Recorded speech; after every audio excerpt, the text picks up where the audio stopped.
गोब्राह्मण प्रतिपालक हिंदवी स्वराज्य संस्थापक सिंहासनाधीशित जाणता राजा छत्रपती शिवाजी महाराज की, छत्रपती शिवाजी महाराज की जय। शिवाजी जय भवानी। शिवसेना प्रमुख मान्य बाळासाहेब ठाकरे यांचा, शिवसेना प्रमुख मान्य बाळासाहेब ठाकरे यांचा आवाज कुणाचा? एकनाथजी शिंदे आगे बढ़ो,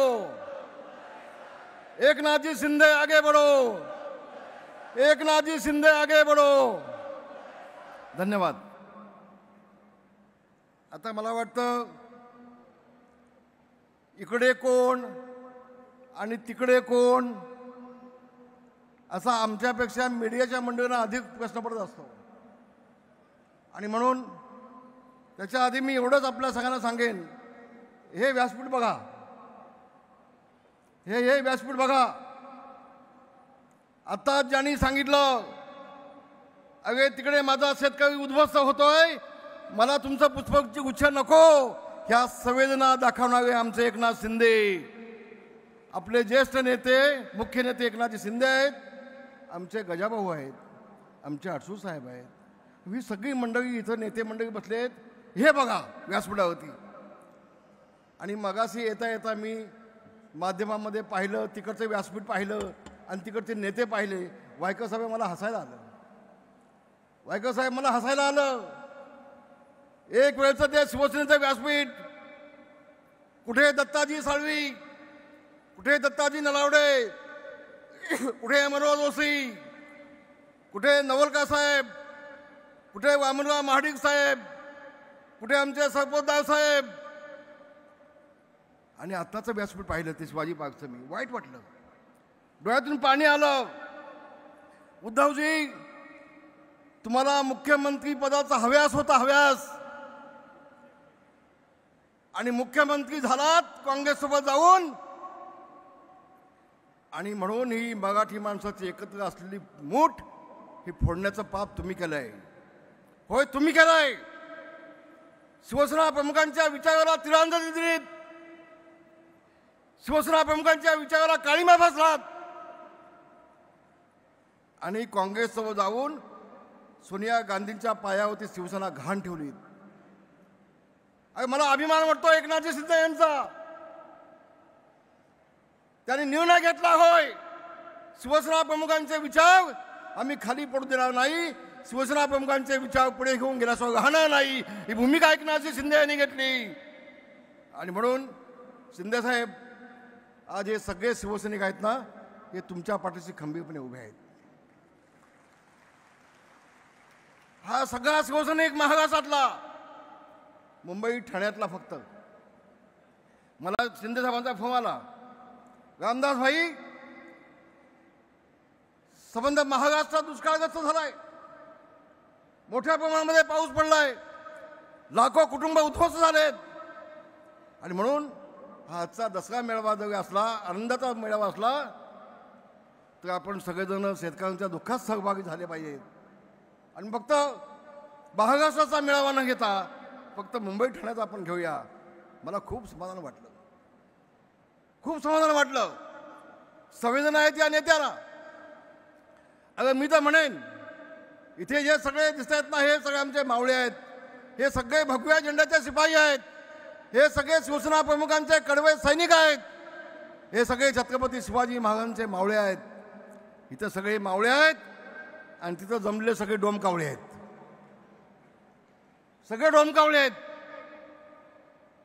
काय तुमचा कार्यक्रम काय? मराठी माणसाला संपवायचा ना, होय बांधवानो। शिवसेना प्रमुख माननीय बाळासाहेब ठाकरे यांनी 76 सालामध्ये मराठी माणसाच्या न्यायासाठी झगडणारी शिवसेना या घोषवाक्य शिवसेनेला जन्म दिला। त्यावेळेला काही लोकांना मस्ती होती, मुंबई तुमची, भांडी घासा आमची, अशा घोषणा त्यावेळेला होत होत्या। मराठी माणसाला सन्मान नव्हता। आज मराठी माणूस ताठ मानाने जगतोय, तो फक्त शिवसेना प्रमुख मान्य बाळासाहेब ठाकरे यांच्यामुळे जगतोय.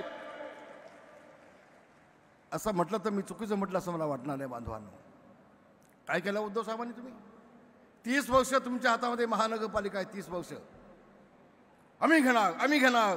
त्या बिचाऱ्या गाज सकाळच्या पाठीमागे भिकेचा कगोटा घेऊन चाललाय. अरे मला भीक दे, ये माझ्यासोबत. आता तो भाव आता काय करतो काय माहिती, आता भीक देतोय की भीक देत नाही की सोबत येतोय. पण एवढं सांगेन, 2 भाव नाही, आणखी इकडे तिकडे कुठे असलेले 10 भाव सोबत असले तर मुंबईतला मराठी माणूस उद्धव ठाकरेला राजकारणातून कायमचा गाडल्याशिवाय घालणार नाही. हा विश्वास माझ्या मनामध्ये आहे. बांधवांनो, मी खूप अस्वस्थ आहे.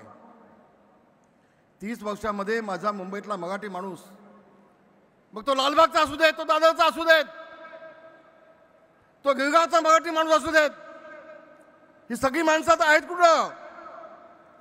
सगळी नालासोपाईच्या पलीकडे गेली, कल्याण डोंबिवलीच्या पलीकडे गेली. उद्धव ठाकरे बाप कुणाचे आहेत? कुणाच्या हातात न्यायपालिका होती? अरे गिरगावमध्ये जिथं मराठी माणूस होता, जिथं आमच्या गिरणी होत्या, तिथे 50-50, 60-60 माळ्याच्या बिल्डिंग झाल्या आणि त्या बिल्डिंगमध्ये एकही मराठी माणूस शिल्लक नाही. पाप कुणाचं? कुणाची महानगरपालिका होती? कुणाच्या हातामध्ये होती? तुम्ही 30 वर्ष फक्त टक्क्याचं राजकारण केलं. शिंदे साहेब 2 वेळेला मला शिवसेना प्रमुखांनी विधान परिषद दिली मुंबईसाठी, पण मला मुंबई महानगरपालिका जाण्याचा अधिकार नव्हता. जाण्याचा अधिकार नव्हता. महापौर बसला तरी मला तिथे जाण्याचा अधिकार नव्हता. ही अवस्था आमची होती. आणि म्हणून मी आपला एवढं सांगेन, मी अधिक बोलणार नाही. बोलणाऱ्या निवडणुकीला मी वाट पाहतोय. मुंबई महानगरपालिकेची निवडणूक कधी येते वाट पाहतोय. पण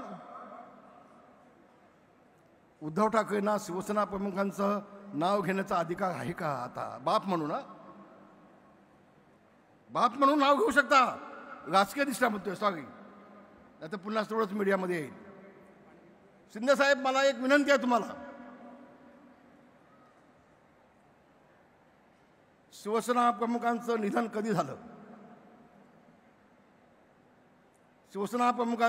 कधी झालं आणि त्यांची बॉडी किती दिवस मातोश्रीमध्ये ठेवली होती कडा माहिती. जबाबदारीने बोलतोय, मोठं विधान करतोय. होय, शिवसेना प्रमुखांच्या वती उपचार करणारे डॉक्टर आहेत. आज देखील त्या डॉक्टरांना विचारून घ्या, डॉक्टर पगारांना विचारून घ्या, 2 दिवस शिवसेना प्रमुखांची बॉडी का ठेवली होती उद्धवजींनी? तुम्ही काय अंतर्गत चाललं होतं तुमचं? आम्ही खाली बसलो होतो. 8 दिवस आम्ही मातोश्रीच्या बाकड्यावर मी झोपलोय. 8 दिवस मातोश्रीच्या बाकड्यावर झोपलोय. सगळं कळत होतं. पण हे सगळं कशासाठी? कोणतरी सांगितलं बाळासाहेबांच्या हाताचे ठसे घेतले होते. मग ठसे कशासाठी घेतले होते? काय नेमकं होतं? सगळी चर्चा चालली होती तिथे मातोश्रीमध्ये. आणि पुढे जाऊन माझी विनंती आहे, बाळासाहेबांचं मृत्यूपत्र कोणी केलं, कधी झालं, त्यामध्ये सही कुणाची होती, कोणासंही माहिती. अरे तुम्ही आम्हाला काय शिकवता? शिवसेना आम्ही मोठी केली, शिवसेना मोठी आम्ही केली, जेल आम्ही भोगलेत, तुम्ही आम्हाला संपवताय. तुम्ही मनोहर जोशींना संपवलीत, तुम्ही गजानन कीर्तिकांना संपवलीत, तुम्ही ढाकेने संपवलीत, तुम्ही दिवाकर गावतेला संपवलीत, तुम्ही रामदास कदमला संपवलीत, तुम्ही एकनाथ शिंदेच्या पाठीमागे पडलात. अरे नेमकं तुम्हाला हवं होतं काय? ज्यांनी बाळासाहेबांना 50 वर्ष साथ दिली, त्या नेत्यांना संपवायचा विडासमूह उचललात बाळासाहेब गेल्यानंतर. आज यात शिवाजी पार्कमध्ये मेळावा चालू आहे. शिंदे साहेब, जोपर्यंत बाळासाहेब होते तोपर्यंत शिवाजी पार्कच्या सभेमध्ये रामदासांची भाषणं होत होती. ज्या वर्षी बाळासाहेब गेले त्या वर्षापासून शिवाजी पार्कचं माझं भाषण बंद झालं. काय बाबांनो, काय? गुलाब पाटलांना टाळ्या मिळतात भाषणाला, त्याला भाषण देऊ नका. रामदासांना टाळ्या मिळतात, त्याला भाषण देऊ नका. अरे तुम्हाला भीती कसली वाटते? तुम्हाला भीती कधी वाटते? म्हणून एक सांगतोय आज तुम्हाला आपल्याला, मी मुंबईतल्या सगळ्या शिवसैनिकांना हात जोडून सांगतोय, उद्याची लढाई ही मराठी माणसाच्या अस्मितेची आहे. उद्याची लढाई या भगव्या झेंड्याला अधिक तेज देण्याची आहे. हे युद्ध आहे, हे राजकीय युद्ध आहे. कुणीही गाफील असता कामा नये, कुणीही गाफील असता कामा नये. आणि म्हणून दिवस रात्र एक केलं पाहिजे. ही मुंबई मिळवण्यासाठी 105 हुतात्मे मराठी माणसाने दिलेले आहेत. मुंबई अशी नाही मिळाली, त्यामधले 70 गृहिणी कामगार आहेत. आणि म्हणून ज्यांनी 30 वर्ष या मुंबई महानगरपालिकेचा वाट लावून टाकली, उद्ध्वस्त करून टाकली, फक्त टक्के खाल्ले, मराठी माणसाला उद्ध्वस्त करून टाकलं, त्या उद्धव ठाकरेला उद्याच्या राजकारणातून कायमचं उद्ध्वस्त करून टाका, ही विनंती करण्यासाठी बांधवांनी मी आपल्यासमोर आलेलो आहे. होय, उद्याच्या निवडणुकीमध्ये शिवसेना भाजप महायुतीचा भगवा झेंडा फडकलाच पाहिजे. होय बांधवांनो, फडकला पाहिजे. हा छत्रपती शिवाजी महाराजांचा भगवा झेंडा, आई तुळजाभवानीचा भगवा झेंडा, संत रामदासांनी छत्रपतीच्या हातात दिलेला हा भगवा झेंडा, हा शिवसेना प्रमुख मान्य बाळासाहेब ठाकरे यांचा भगवा झेंडा, हा शिवसेनेचा भगवा झेंडा, हा मावळ्यांचा भगवा झेंडा मुंबईच्या महानगरपालिकेवरती फडकलाच पाहिजे, अशी विनंती करतो आणि आपल्या सगळ्यांची रजा घेतो. धन्यवाद. जय हिंद, जय भीम, जय महाराष्ट्र.